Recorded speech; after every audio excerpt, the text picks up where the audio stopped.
Det er midt på dagen i hospitalets kælder. 2 kolleger kommer gående. Nå, lad os se, hvad de har i kantinen i dag.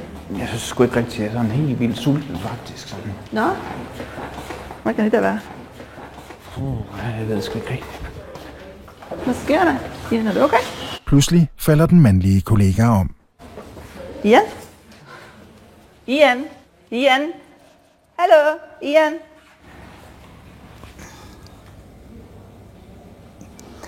Hjælp! Den kvindelige kollega erkender hjertestop og råber efter hjælp, samtidig med, at hun begynder at give hjertemassage. 10. Hvad er der sket? Jeg har fået hjertestop, og du kan hjælp. En anden medarbejder kommer, og hun ringer efter hjælp. Ja, det er Stine Hansen. Vi har et hjertestop. Vi står nede i kælderen under indgang 85 på OH. Ja, der er tale om en mand. Hent hjertestarteren. Jeg ved, hvor der hænger ind. Jeg løber med sammen. Samtidig med, at der gives hjertemassager og indblæsninger, hentes en hjertestarter. 10. Hjertestarteren er nu hentet. Den pakkes ud, blusen klippes op, og elektroder sættes på kroppen. 10.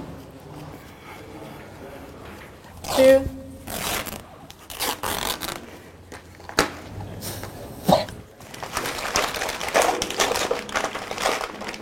10.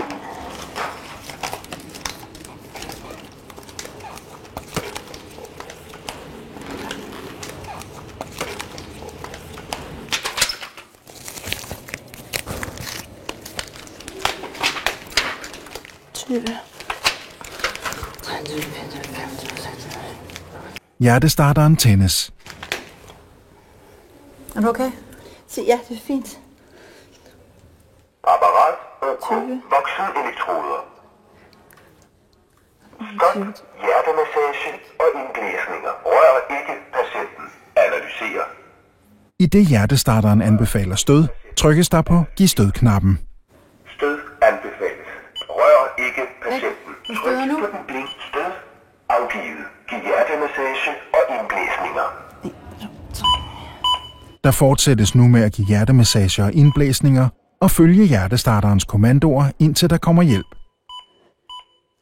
Stød anbefales.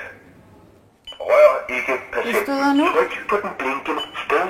Afgivet. Giv hjertemassage og indblæsninger.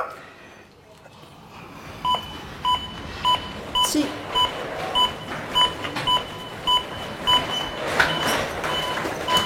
Lige hjertestopholdet. Hjertestopholdet er kommet, og personerne hjælper til, så længe der er behov for det.